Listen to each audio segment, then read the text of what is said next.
Hello everyone, and welcome back to Mega Man X. Flashing white warning, by the way. It's always been there, so can't really do that. Why did you not do this at the end of the last part? Do what? Get the sub-tank from Spark Banjo stage? We're not even a minute in, and we're already getting some shit from Ben. I mean, to be fair, the sub-tank for Spark Banjo stage is literally right at the beginning of the stage. Yeah, but I mean, it's right there. Added it to the end of the last part. Oh yeah, but I feel like closing with a boss fight would be a more suitable end to the stage, to the playthrough, to the episode. You just want some context, I guess. Yeah. Well, it was just 5 seconds. Actually, it was a minute. Yeah, it was a minute. It's short. That's my point. It is short. Yeah. So? Yeah. You're right. You're right, Ben. It is short. Some of the best people in history are short. Like Peter Dick. Actually, maybe not. No, Peter Dinklage is a good person. Okay, so my favorite update of them all, and I'm going for it right now. Well, anyways, there's no real weakness to this thing, so you're gonna have to. Mini boss fight, and even though this boss doesn't have or could I even call it the boss, or I guess it's more of a mini boss. It's a mini boss. I mean, the word boss is in mini boss, so yes, I think it counts. Yeah. And this thing does suck. So this mini boss, while it doesn't have a health bar, I do like how there's a visual detail of like the mini boss starting to smoke. So that's how you can tell, hey, I'm doing good. Yeah, but this thing still takes so much damage. Yeah. Also, Ben. It doesn't. To hit the head. Go ahead. Also, Ben, it doesn't suck. It grabs. You know what I mean. Yeah, I know what you mean. This thing is just really shitty. So like, I get the eye. I get like the eye, but those two like dots on the torso, are those nipples? It's supposed to be auto from the classic series. I think it's supposed to be eyes, and then that like bottom bit is the mouth or something. I don't know. The one on top's the eye. I just see it as a cyclops, if anything. Look, I just see it as tits and a skirt. You would. Yeah. See, upgrade time. Put a robot right in front of this one and not the others. That's a good question. That's a good question. You better put that clip in, like, right when we say that. No. That's a good question. I'm really selective about the effort I put into editing. Like that. Perfect timing. Just because I knew that Ben was going to, like, point it out. No, but it turns out it was just... But... That there's a collectible there. No, like I know. If you jump in the hole. No, I know. Yeah, and so do I. And I figured that you were going to point it out. You're just being too scared to actually go get it, because you can get it right now. No, I just didn't realize. Like I said, the guide I was using was not formatted that well, so I'm getting it later. Because yeah. I'm all about that completion.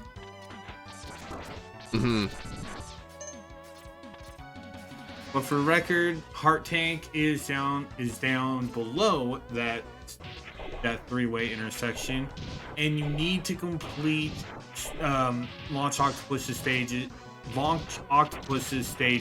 to get it.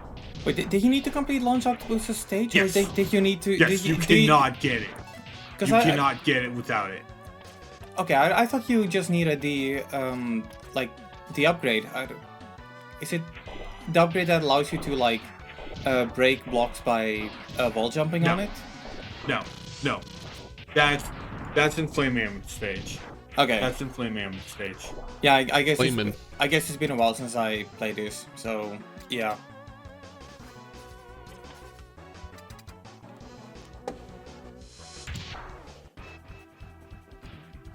And here we have here we have Gex. That should make you get excited.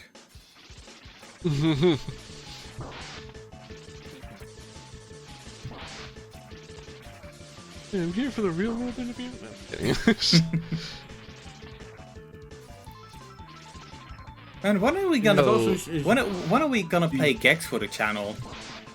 When the trilogy comes out. And do we have a release date on that? I believe we do. We said that like twice, or not more than once. There's a lot of things we say more than as of once. this- In 1 week as of this record. Cool.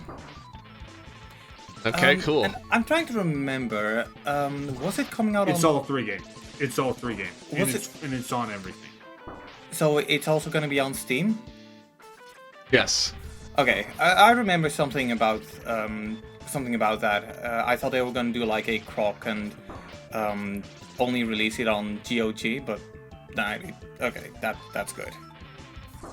They didn't do it. They didn't pull a croc. They did a Gex. Yeah. 3 times, as a matter of fact. I'm trying to recall, but the team doing it's Night Dive, right?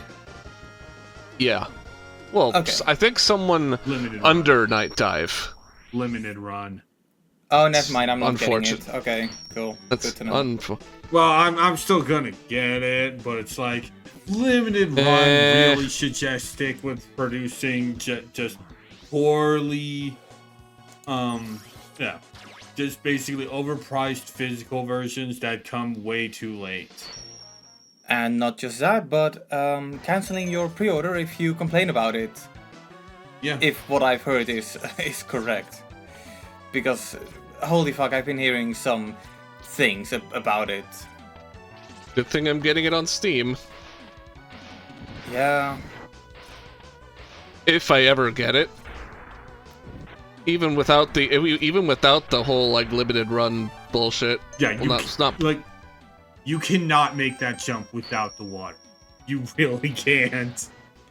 You can't do it without swimming. But yeah, swimming, but you know.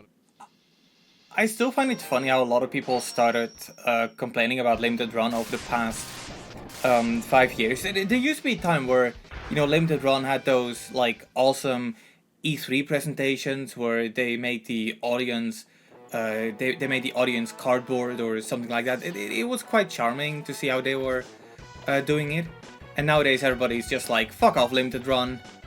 And the worst bit is because everyone's realizing just that they really suck. Yeah. Everyone's starting to realize that their business model is actually just really fucking greedy. Yeah, and the only Because time big- the only time I Good ever job. Not a surprise. the only time I ever purchased anything on limited run was the Genesis version. Well, not the Genesis version, but Streets of Rage 4 in a Genesis box. That's the only Nice. time I ever purchased anything from limited run, and Why was there a cut? there wasn't. Wasn't. Yeah, there was. No, there Okay. wasn't. Cool. But yeah, the one thing that really annoys me is how a lot of companies are just seemingly working with them with no. I hate these grabby things, by the way. Piss off. No, you're fine. Don't No, you? you're Don't you mean the claws? Yeah, whatever. But yeah, no, a lot of companies seem to be having no problem working with a limited run, and the worst offender of this has got to be Sega. Like those awesome versions of Sonic X Shadow Generations, for example. I was considering getting those, and then, you know, limited run. That, and I've already complained about this numerous times, but limited run falls under the Embracer umbrella, and I do not want to support anything Embracer does, Because yes, Except for Gex. Nope, not even Gex, because I'm still pissed off about them, like, shutting down Volition. They did not need to. Volition did not die. Volition did not die a graceful death. Talk about a boycott. That's why I always kill those things. That's why I always kill those things. I don't do what you did. I don't speed ahead. Yeah, cool. Talk about a boycott. I mean, I think I've been pretty good in my don't support Embracer kind of shtick. The only problem I have with it is that like, if you're someone who goes like, oh, I don't buy anything Ubisoft, it's pretty clear what is and isn't Ubisoft. If you're like, I'm not buying anything EA, it's pretty clear what is and isn't EA. Try to decipher what is and isn't Embracer. Or Limited Run. Or Activision, for that matter. Most useless head upgrade. Well, to be fair, the thing with me is that I don't necessarily stop buying anything Activision. Rather, I try not to buy anything Microsoft. Well, it's the same thing now. Yeah, because where I'm pissed off at Embracer for shutting down Volition, I'm pissed off at Microsoft for Arcane Austin. Yeah, and even though most people would be left that way for Tango Gameworks. Yeah, well, the thing is, I'm pissed off for the people about Tango Gameworks, but first of all, Tango Gameworks still continues to exist. But I just haven't played any of their games that much. The only one I played a little bit of was Ghostwire Tokyo, and that's only because I got that for free with my keyboard. Or was it my mouse? Was Ghostwire Tokyo frickin'? That was one of the Bethesda games that was exclusive to PS5, even after Microsoft bought them. Huh. Shinji Mikami, if I recall correctly, was behind it. I forgot about that. There is a health tank off a jump to start the boss fight in the stage, but I've never gotten it because honestly I don't go for it because it's just a really dangerous jump. Yeah, and by the time you've got his weakness, I mean, look at it. Yeah. Yeah. Storm Eagle's only real challenge comes from if you don't have his weakness, but he's still a good starting boss. It's Storm Eagle! No, I'm kidding.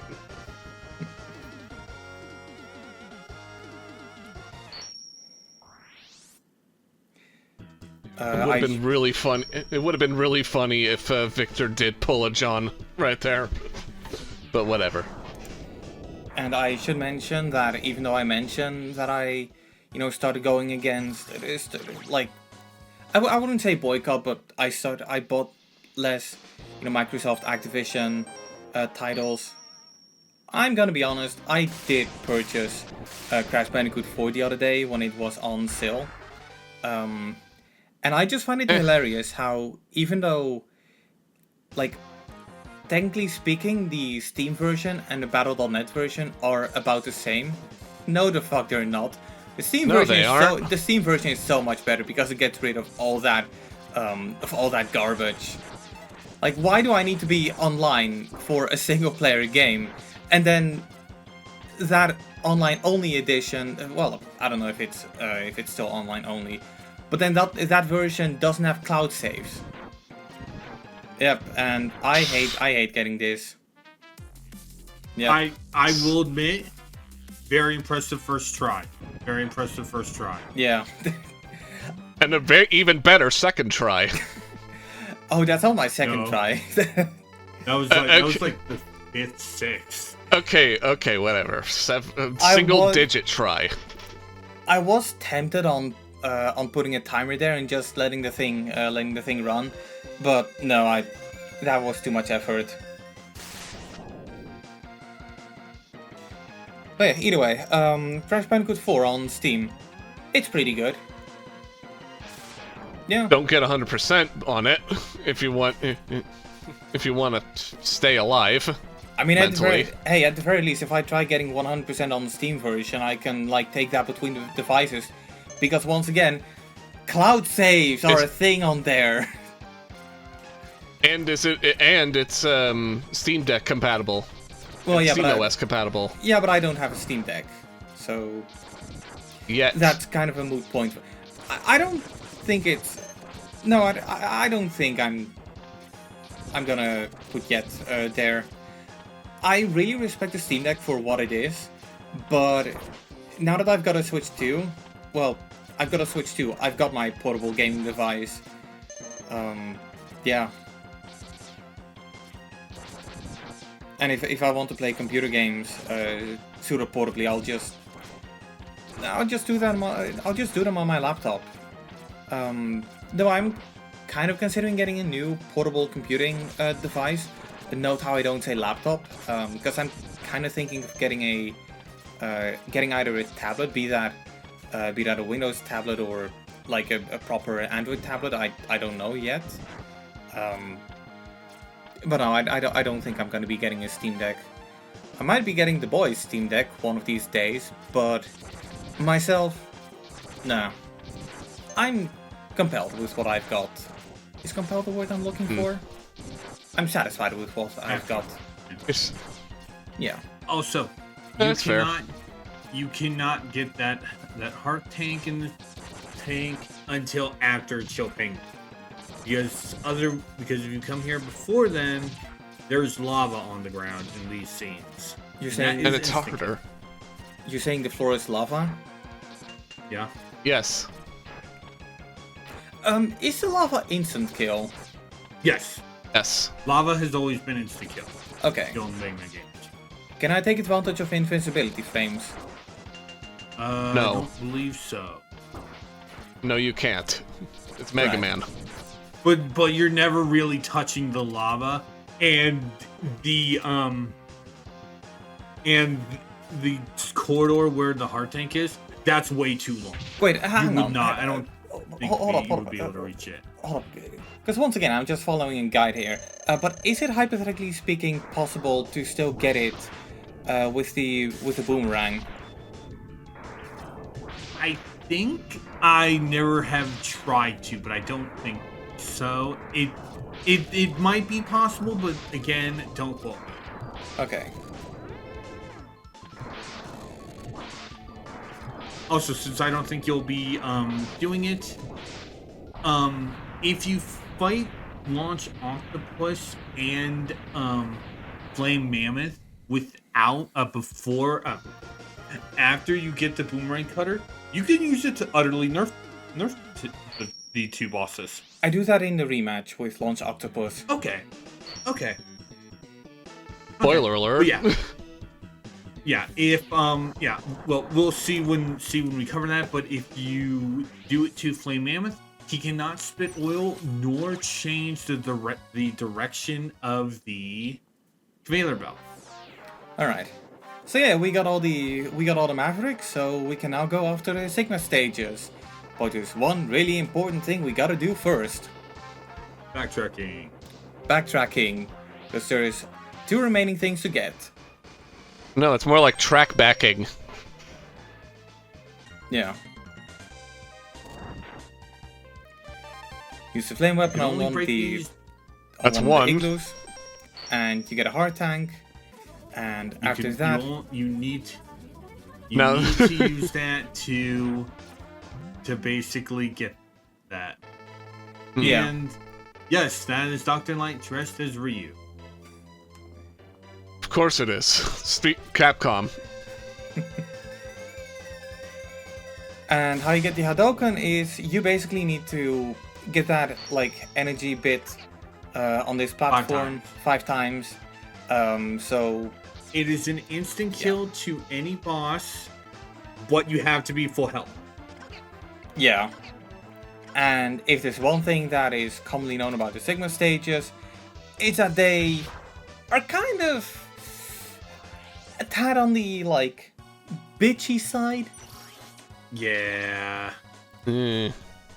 Yeah. So you better make sure you're at full health at all times. Yeah. Yeah, but honestly, I still don't use it. If you get hit, you just pop a sub tank. What could possibly go wrong? Yeah, but I'm a cow.